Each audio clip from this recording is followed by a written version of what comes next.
Bismillahirrahmanirrahim. Assalamualaikum warahmatullahi wabarakatuh. Alhamdulillah wa syukurillah. La haula wa la quwwata illa billah. Allahumma salli wa sallim wa barik ala sayyidina Muhammad wa ala ali sayyidina Muhammad. Mari kita bersyukur pada Allah. Semoga majelis yang mulia ini, pertemuan dan silaturahmi kita ini selalu dalam rahmat dan berkahnya Allah Subhanahu wa taala. Amin. Dari ini syukur pada Allah, marilah kita berselawat pada junjung besar Nabi Muhammad SAW. Ucapkan Allahumma shalli ala sayyidina Muhammad wa ala ali sayyidina Muhammad. Yang saya hormati Pak Wakil Bupati Pak Haji Nasaruddin, atau kampanye lah Azwali. Compat kampanye ini Pak Kaling. Yang insya Allah mudah-mudahan berdoa kita semua apa diminta Pak Kaling tadi dijabah oleh Allah. Amin. Kami bisa sama-sama membangun Pelalawan sampai 2024. Insya Allah mudah-mudahan kalau terbaik, mudah-mudahan dijadikan yang terbaik oleh Allah. Bisa selanjutnya periode yang kedua. Amin. Saya hormati juga hadir di sini istri saya yang tercinta, Ibu Bupati Pelalawan. Silakan keluar Ibu.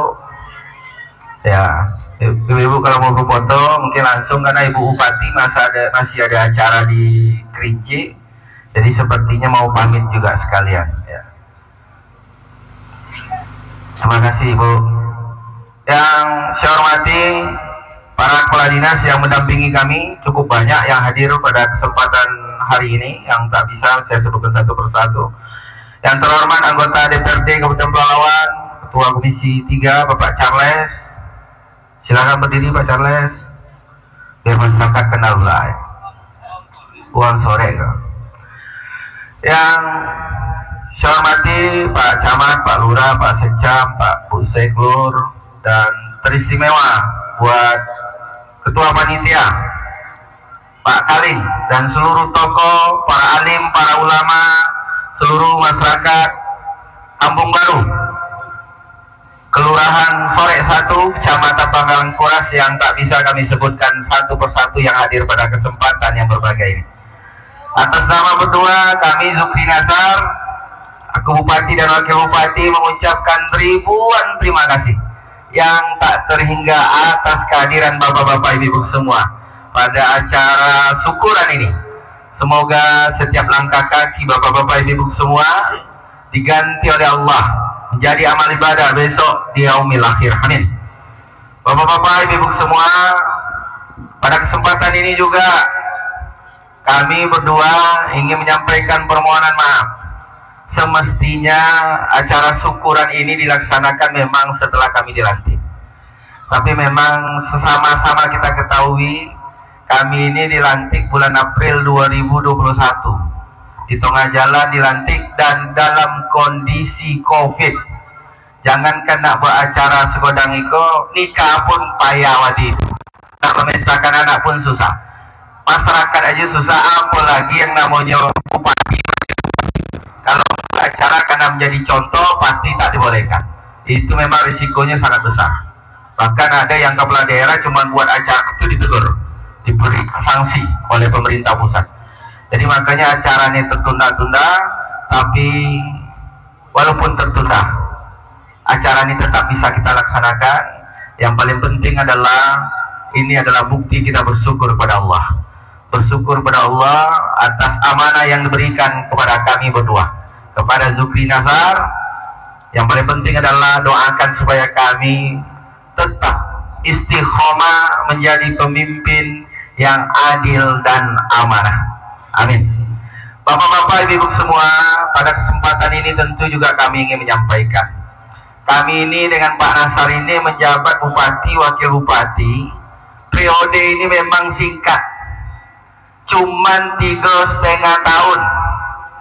3,5 tahun. Tahun 2022 APBD pertama kami membangun Kabupaten Pelalawan. Tahun 2023 yang kedua. Tahun 2024 lah bersidak bolak balik. Nah, artinya masuk tahun politik 2024. Jadi waktu kami cuma 3 tahun. Maka janji banyak pula. Gitu. Maka janji itu banyak. Tapi insya Allah kami berusaha semaksimal mungkin secara bertahap. Tentu apa yang menjadi prioritas kita laksanakan. Bagi kami berdua, berapa tahun pun kesempatan, aturan yang ada, tapi tetap maksimalkan, tetap menanamkan prinsip mulia, ingin membuat masyarakat Kabupaten Pelalawan ini bisa hidup bahagia. Bapak-bapak, ibu-ibu semua, maka tentu banyak program-program yang mungkin masyarakat tunggu-tunggu. Tapi kami berdua ini ingin sampaikan kepada bapak-bapak, ibu-ibu semua, sebetulnya pemimpin itu prinsipnya cuma satu. Pemimpin itu prinsipnya cuma satu. Apa satu itu? Satu itu adalah rakyat sejahtera. Itu.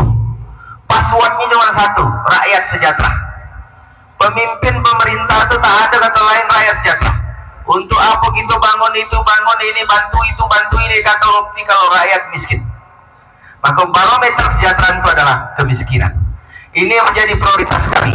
Saya pun akan sekarang mau sampaikan. Saya masih ingat bapak-bapak ibu semua, waktu pertama nak calon bupati dulu. Waktu nak calon bupati, saya kan masih wakil ketua DPRD Provinsi Riau. Baru 6 bulan. Kami nak maju berdua Pak Nasar. Kalau hati tentu ada, gue berdoa sedikit, ya kan? Bimbang pasti ada. Karena dulu mundur. Periode sebelumnya mundur, tapi belum diizinkan Allah. Ini mundur lagi. Waktu itu kami dengan istri, kalau istri saya mengatakan ikuti kata hati. Kata istri saya itu, apa yang terbaik, insya Allah yang terbaik bagi kita. Jadi waktu itu saya berdoa, hampir setiap sholat saya berdoa. Saya berdoa, Pak Kaling, saya berdoa begini, bunyi doa saya. Saya berdoa kepada Allah, hampir setiap sholat. Bunyinya begini, ya Allah, kalau jadi bupati itu baik bagiku, baik bagi keluargaku, orang miskin, anak yatim, orang banyak, mudahkan ya Allah. Tapi sebaliknya kalau itu tidak baik, seutuhnya aku serahkan kepadamu. Jadi kami ini, kalau saya mengikuti rencana Allah saja, mana yang terbaik. Alhamdulillah ternyata kami jadi bupati wakil bupati. Maka jabatan kami berdua ini harus baik bagi, ada 2 kata tadi dalam doa itu. Orang miskin, anak yatim. Maka jabatan kami harus baik bagi orang miskin dan anak yatim. Dan alhamdulillah sekarang seluruh anak yatim di Kabupaten Pelalawan tanpa terkecuali setiap bulan dapat santunan dari pemerintah Kabupaten Pelalawan. Insya Allah mudah-mudahan negeri kita ini dijauhkan oleh Allah dari orang-orang yang menelantarkan anak yatim. Mudah-mudahan pahalanya semua akan mengalir dan menjadi amal ibadah bagi buat kita semua. Amin. Ya. Bapak Ibu semua, bahkan sekarang seluruh yang namanya lansia, jando-jando tua, itu setiap bulan dapat santunan dari pemerintah.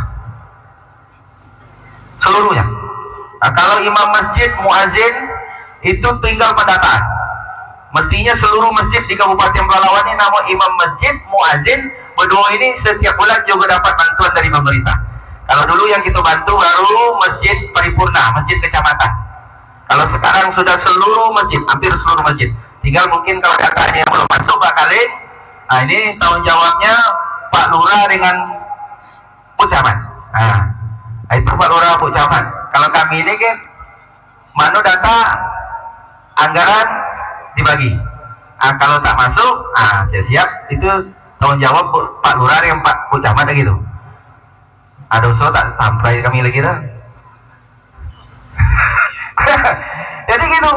Kalau misalnya anak yatim tak dapat bantuan, janda tua tak dapat bantuan, pemerintah sudah siapkan, bupati yang sudah umumkan. Nah ini yang di bawah ini termasuk Pak Kalik nih. Oh no juga enggak Pak Kalik. Pak RT, Pak RW didata dengan baik. Jangan sampai mereka tidak dapat. Maka memang target kita itu ada sebenarnya kunci aja kesejahteraan. Tapi alhamdulillah baru-baru ini kami hari Senin kemarin saya rapatlah. Kita bicara, jadi orang miskin itu dibagi 2. Kalau dalam Islam itu ada namanya fakir, ada namanya miskin. Itu 2 berbeda. Karena penerima asnaf 8 itu ada fuqara wal masakin di dalamnya. Ada fakir, ada miskin. Kalau fakir itu, kalau di dalam pemerintah namanya miskin ekstrim. Miskin ekstrim itu pendapatan dia sebulan satu jiwa itu 322.000 satu jiwa. Jadi kalau dalam rumah tangga itu 4 orang, dia dalam keluarga dia itu 4 orang, berarti 322 kali 4. Berarti dia perlu duit sekitar 1.288.000. Kalau pendapatannya di bawah itu, dia masuk dalam kategori miskin ekstrim. Miskin ekstrim itu makan pun sudah susah. Kalau yang masuk dalam miskin itu orang pendapatan 618.000 satu jiwa sebulan. Jadi kalau dia sudah pendapatannya 4 orang dalam rumah tangga, punya pendapatan di bawah 2.500.000, pendapatan di bawah 2.500.000, berarti dia masuk kategori miskin. Alhamdulillah sekarang data pemerintah itu yang sampai kepada kita Kabupaten Palawan tuh miskin ekstrim, datanya 6.651 kakak ya. Kakak kepala keluarga 6.651. Sekarang di setiap desa sebulan yang lalu itu kita seluruh data balik. Ini cocok atau tidak? Ada perubahan atau belum semenjak Zukri Nasar jadi bupati, kan begitu? Alhamdulillah. Setelah kita evaluasi, kita data dari 6.651, sekarang kemiskinan ekstrim itu tinggal 883 kakak. Jadi kalau berkurangnya hampir 900% berkurangnya untuk kemiskinan ekstrim. Mudah-mudahan ini menjadi kebahagiaan bagi kita semua. Amin. Ya. Karena kalau orang miskin, ekstrim, fakir, hidupnya berubah, itu harus menjadi kebahagiaan bagi kita semua. Bapak-bapak, ibu semua, bahkan banyak program-program lain. Ada program pupuk gratis. Program pupuk gratis itu sudah disiapkan. Tahun tadi, akhir tahun alhamdulillah sudah mulai dikucurkan. Nah, saya ingin sampaikan begini. Pasti ada yang mengeluh. Ada yang marah dengan bupati, wakil bupati. Tak jelas bupati. Tak jelas wakil bupati. Maka saya selalu sampai begini. Kabupaten ini yang harus membangunnya kita semua. Menolong orang miskin, tanggung jawab kita semua. Kabupaten ini tidak mungkin bisa sejahtera, tidak mungkin maju kalau kita tidak kompak. Kalau kita tak kompak, tak mungkin. Maka sebetulnya perintah kita disuruh, kalau muslim disuruh berjamaah sholatnya, makna berjamaah itu bukan cuma di dalam sholat saja. Makna berjamaah, berkumpul, berkelompok, bergotong royong itu harus sampai dalam kehidupan sehari-hari. Jadi memang harus pikiran-pikiran positif harus terus kita tingkatkan. Jadi jangan pikiran negatif. Ini Bu Bupati nak izin nampaknya. Bagi Bupati lewat dulu.